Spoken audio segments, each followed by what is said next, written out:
tired, my family is tired na yung mga banat, mga akusasyon, investigasyon.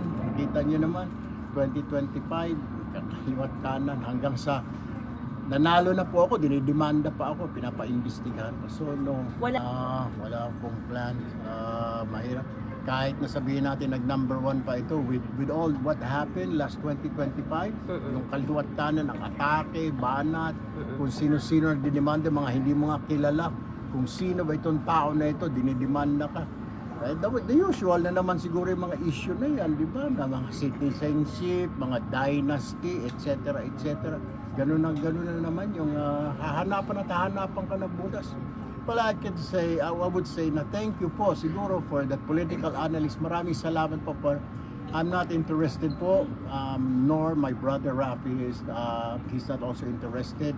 Marami pa po dyan, doon po sa kanila sa liberal, marami pong mga magagaling tumingin muna.